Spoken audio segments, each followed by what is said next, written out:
Kind of have to excuse the coffee brewing. I started late. Well, not late, but hello. This is for my kids, my grandkids, my brothers and sisters in Kenya, my brothers and sisters in Ghana, but especially my kids. My brother in Bangladesh. And recently I found out my cousins in Milwaukee. God bless you. And to all those who believe I'm a teacher, I appreciate it.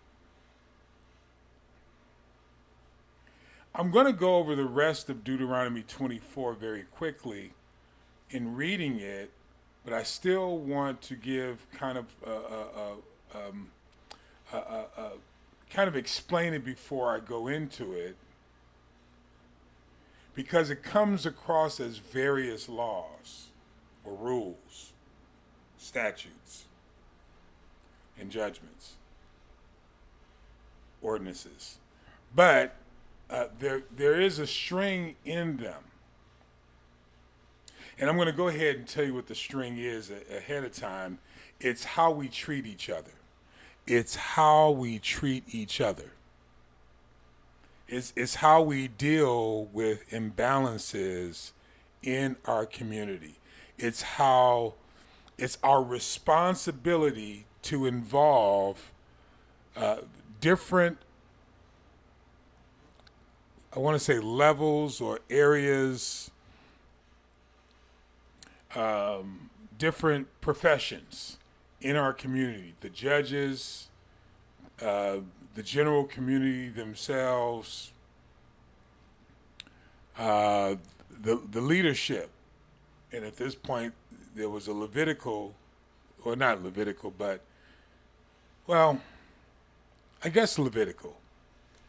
You know, so governance at this time was taking Moses out of the equation, who represented the Father. Were the princes, the priesthood, for the most part, and those who were appointed judges out of the community, which I believe were the princes. I'm not sure, but I believe the princes, there were princes because there were multiple princes in each tribe. Anyway, so with that said, there was a way of governing the people. Keep in mind that Moses was teaching these people how to govern themselves.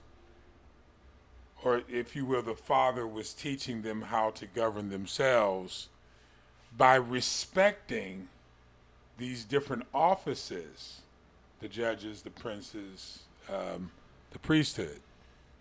All were involved. In other words, all were engaged with whatever it is that they were doing, and they were respected. But you know, when you get a little money, a little power, you know, you start stepping out.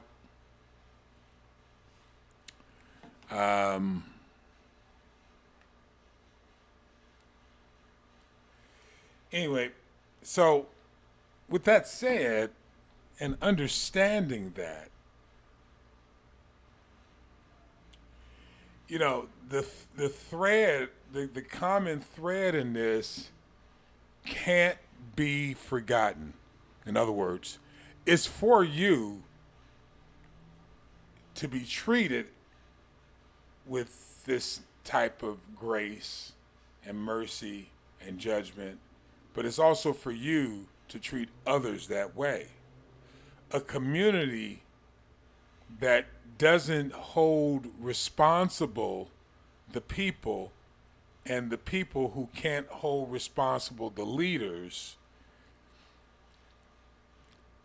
based upon the same rules, does not glorify the kingdom of God.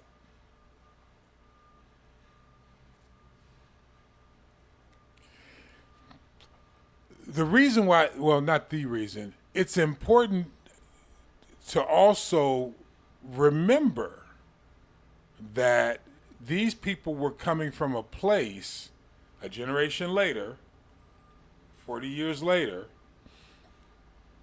These people were coming from a place where they were oppressed in Egypt. Now, for you who believe in Ma'at, this is not a strike against Egypt. This is the educational track of Israel and the strangers that follow them. Egypt has its own educational track. It crosses with that of Israel.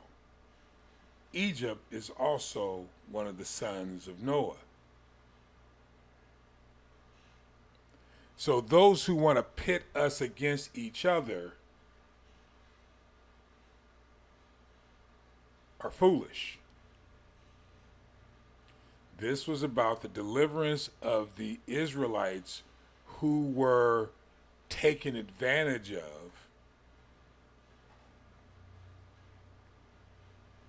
Those who did not honor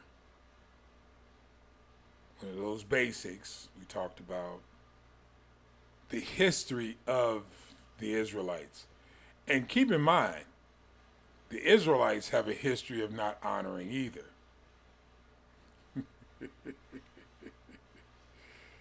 So don't forget, these are about the principles. Thou shalt remember why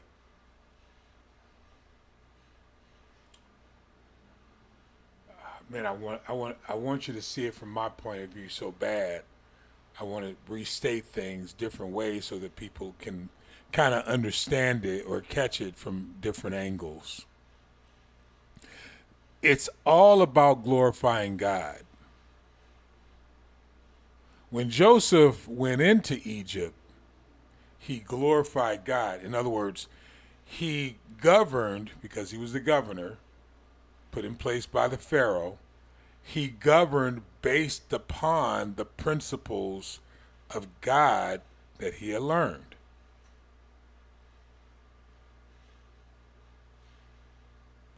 It's all about God's system of operating.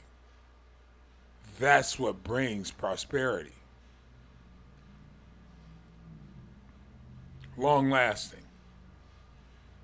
And again, I'm not talking about rich. I'm talking about,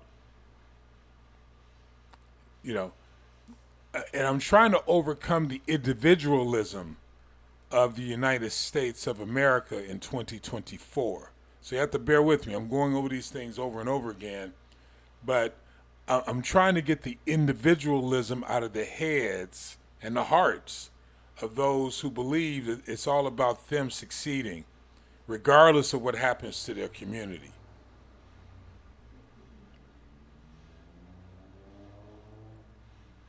When you have billionaire leaders who have poverty in their organizations, there's a problem with that. I recently listened to a book that was suggested to me called Ego is the Enemy. Ego is the enemy. Oh, no, that's it. No, this came from a podcast. I'm sorry. What was his name? His name was Jeff. Forgot his name. But in this podcast, it was about a very successful business leader. Forget Ego is the Enemy. That's a different book. No, this podcast, forgot his name, Jeff something. But a very successful person. How he built his business was sharing the resources with his employees and making everyone an owner, to the degree where none of them wanted to quit. And collectively, they served their communities and gave away so much money they kept making more money.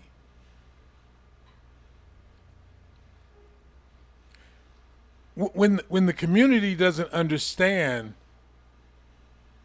or no, when the community doesn't operate according to the kingdom of God, the hand of Moses, there can be no true wealth. A few people can get rich, but the goal is to build a community where there's wealth,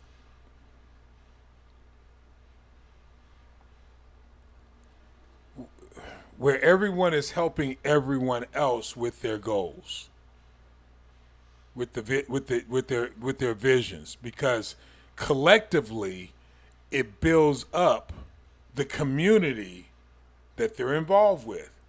And again, this could be a social organization, this could be a business, this could be politically within a municipality, a city, a township, a village. This could be anywhere. In any realm. If you have this dimensional thinking of it's not just about you, not just about you. It is about you, community that is. But you have to surround yourself with people who value your input, who value your talent, who value you. If you don't put yourself around those people, then it's going to be very hard for you to have a community that is interested in your success along with their success. I listen to people who have been married, which is a type of community, for many years, and I don't think I've heard. Well, I have heard, but for the most part, I've heard that husband or that wife is their best friend, because they're looking out for each other through the good and the bad, the ups and the downs. How much more should your community be like that? The basis or the ground floor for that is the kingdom of God. That's where the rules come from. That's where the statutes and the judgments come from. That's where the measurement begins. In how we treat each other. That's the thin line to all these things that sound arbitrary to a lot of to some. So as you're reading this, keep in mind the main focus is the building of a community as they go into a place of success, which in this case is the land of Canaan. So I'm going to point out some things here throughout the rest of Deuteronomy chapter 24 so that you understand that Deuteronomy 24 is very consistent. In fact, all of Deuteronomy is very consistent with how we treat each other in the community. I know I'm saying it over and over again, but you have. I'm doing it because you have to understand the point of view as the information is being given. Deuteronomy 24, verse 7. If a man be found stealing any of his brethren of the children of Israel, keep in mind this is of the children of Israel, this is the brethren, children of Israel, and makes merchandise of him. Remember in the previous video, and if you haven't looked at the previous video, check out the previous video, where you can actually go to your brother who is raising grapes or corn or whatever, and you can eat your fill for the day. But once you start storing up your brethren's stuff, that's called stealing. In other words, you start packing down from his farm, from his vineyards, to take with you. While you're there, you eat.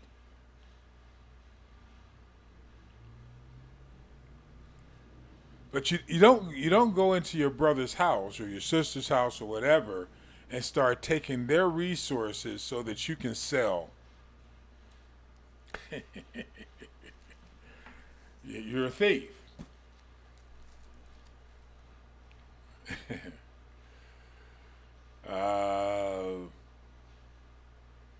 Verse 7 again.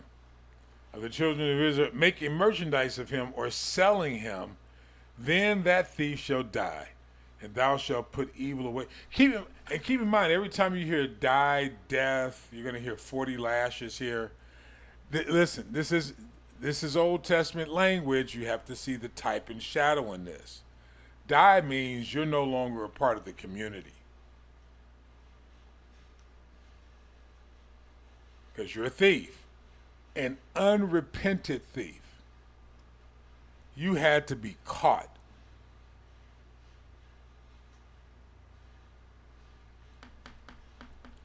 I tell you, the grace and mercy of God is so amazing. There's also a rule that, you have to return that which, once you're caught, you have to return that with some, I forget where that law is, but you have to return it with interest if you get caught. But, and we'll get into it here somewhere because we haven't gone over it yet. I don't.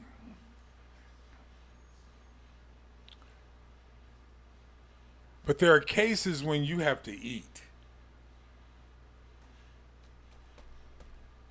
Again, it's but if you're stealing to merchandise, you're a thief. Your intention is not to eat. Your intention is to take advantage of. And I'm trying to say this in a way where you understand, just because somebody steals, that's not the point. The point is the intention of your heart. You want to take advantage of people. And you'll see that in a few other scriptures here. So bear with me as I go through this.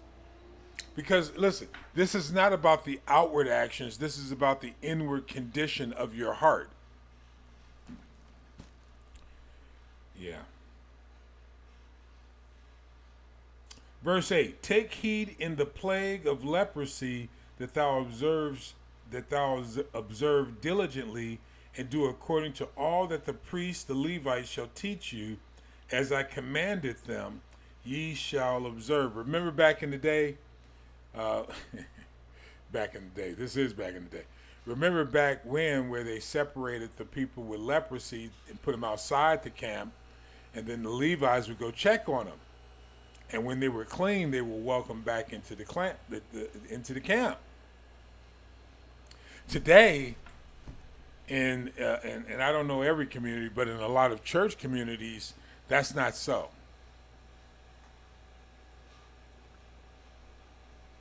That's not so. They just kick you out. And then, you may show up, but you're not welcome. They just act like you are. Again, we're talking about the intentions of the heart, not the outward actions and the outward smiles. And we love you, brothers.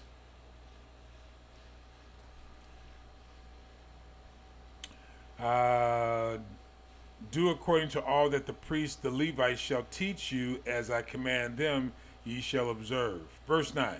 Remember what the Lord thy God did unto Miriam by the way, after that ye were come forth out of Egypt.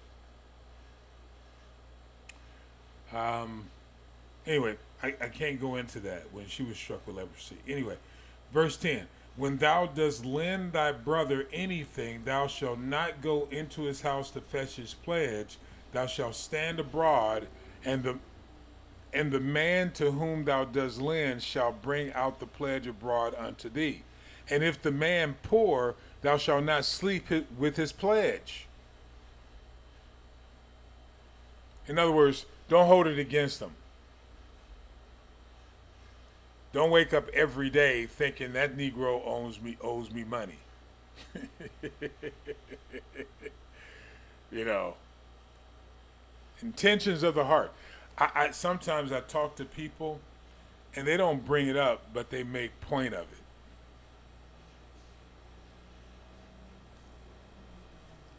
it. You know, to be quite frank, because people have lent me money for business.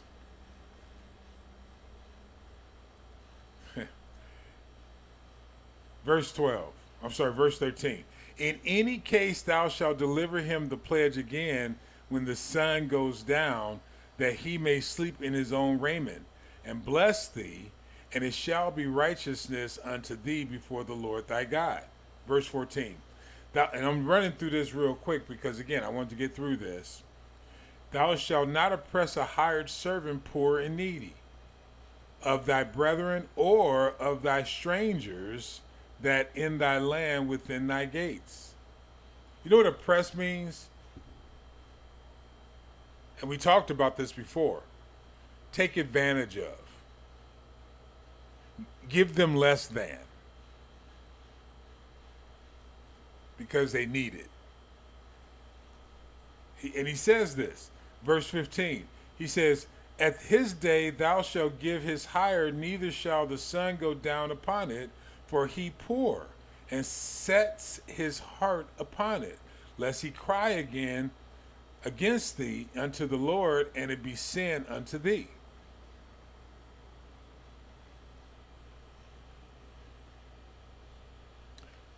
The reason why this is important is because there's this mindset in, not necessarily in the Jewish community, the modern day 2024 Jewish community, the Ashkenazi Jew in particular, and there are a few different sects of the Jewish community.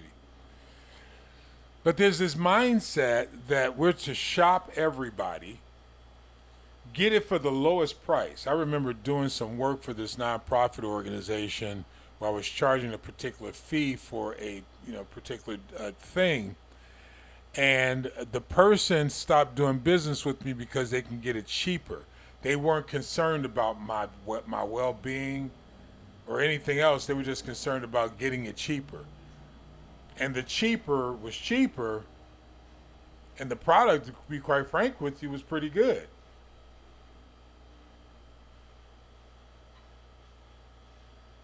But he was concerned about the cheaper. He wasn't concerned about me.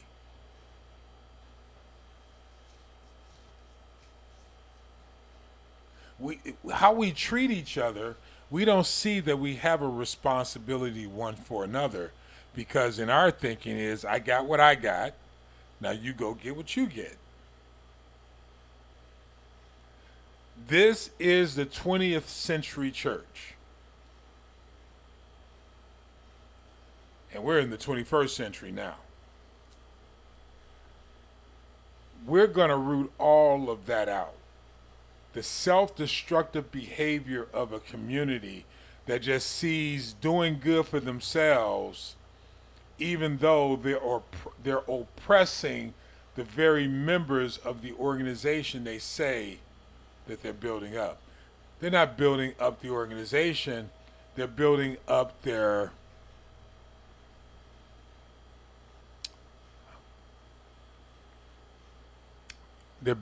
profile. But you're oppressing people to build up your profile, when in truth there's more blessing when you build up the organization, when you build up the people within the organization.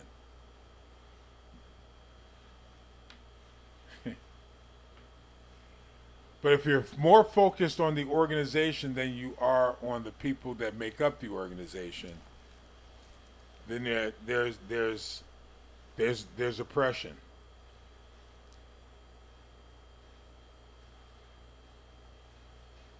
Verse 16. The father shall not be put to death for the children, neither shall the children be put to death for the father. Every man shall be put to death for his own sin. In other words, if my daughter comes to your community and you don't like me and you hold it against my daughter, you are cursing yourself. If my son comes into the community and you hold it against my son, you are cursing your community. Every person is judged upon their character, their morality, their integrity. That's why I like the art of confession. That's why I confess and I'm transparent about things, because once I confess it and I walk away from my wicked ways as I discover them, because I have some wickedness in me that I'm still working out, because quite frankly, what I'm noticing is I'm not aware of all the wickedness and not until I'm faced with having to deal with it. But I confess it as quickly as I can overcome my ego. Because I don't want anything held against my kids. I don't want anything held against me. I want to be a productive member of my community. I hope you're catching this. And see, we're going to get down to this part here. In fact, I'm going to jump down to this, verse 18. Well, I want to read 17 too. 17. Thou shalt not pervert the judgment of the stranger or stranger of the fatherless, nor take a widow's raiment to pledge. Don't take advantage of people, especially the poor. There are people that verbally abuse based upon their desire, not giving a darn about the poor. We are all poor in some measurement. You don't want to be taken advantage of. No one wants to be taken advantage of. So stop taking advantage. Verse 18. This is the part I wanted to get to. Then I'm going to jump because I've taken too long. I'm having too much fun. I hope this is helpful to you. But thou shalt remember, that's the phrase right there. But thou shalt remember that thou was a bondman in Egypt.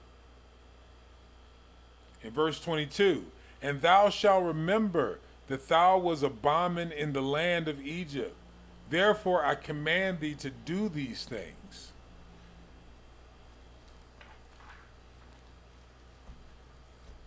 So many people forget where they came from. And they say they don't, but they do. And what I mean by that is you forget where you come from when you require people to go through what you went through. You forgot. I went through it, so you got to go through it. You forgot where you came from. Your attitude, the intentionality of your heart is to send people through what you went through,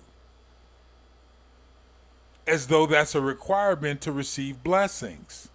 You went through it so that other people didn't have to go through it. That's the whole gospel message. You forgot where you came from. You don't remember how tough it was for you. So you want to make it tough for others because of how tough it was for you. Well, I had to go through it, so you got to go through it. No, I don't want my kids to go through what I go through, so I tell my kids what I did wrong and what I did right. I don't want them to experience what I experienced. If you don't want your kids to experience what you experienced, why do you want strangers to experience what you? And in this case, I'm calling strangers members of your congregation, people that you didn't grow up with. And here's the interesting thing: the people that you grew up with, you don't want them to go through what you went through. So you help them, but when the stranger comes in, you require them to go through what you went through, that you went through. And then you want to, quote unquote, walk them through the process while they go through pain that they don't have to go through.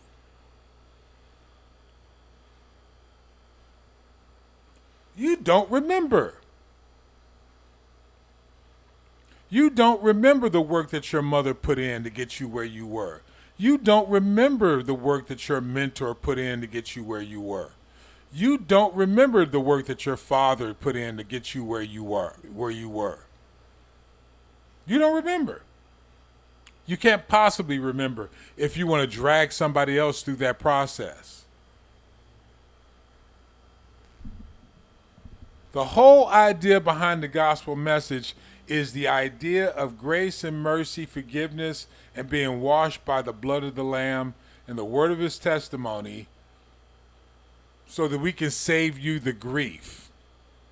What is salvation if it's not wholeness? Making people whole.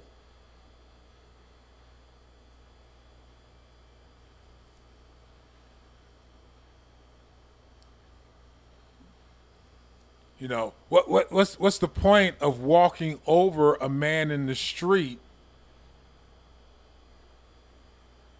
who you can help in your congregation?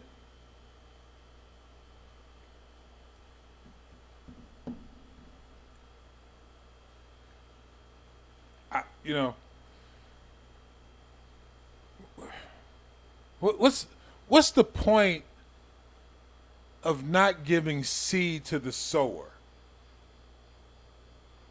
but you give him a loaf of bread which will be molded tomorrow? What's the point of doing business outside of your community while inside your community there's rot? Going back to that profile thing. You want to be profile. You want a high profile. What's the point of running an ad when there are people in your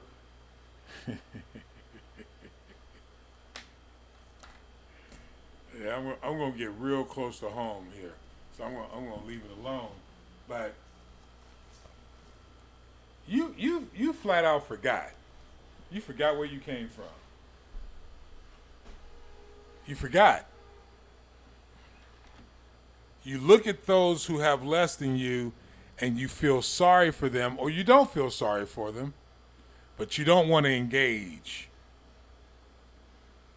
There's a reason why we all go through these experiences, but it ain't so we can forget where we came from with the very people that you're around. CashApp $TheMrPaulDozier. CashApp $TheMrPaulDozier. Or if you're in America, there's Zelle. paulcdozier@gmail.com. paulcdozier@gmail.com. Or support the books on Amazon Books, Ghetto Education, or The Christ Culture. There are two other books. If you like poetry, there's See What I See, Life is Seen by Paul C. Dozier on Amazon as well. We're on a journey from Genesis to Revelation. I do not know how long it's going to take. This is my personal Bible study. Thank you for joining me there. If these videos or audios or however you're listening or seeing these things are helpful to you, podcast, if they're helpful to you, they'll be helpful to other people. Please like and share them. And thank you for taking this journey with me. And thank you for taking this journey with those who feel like they are called to usher in the kingdom of heaven.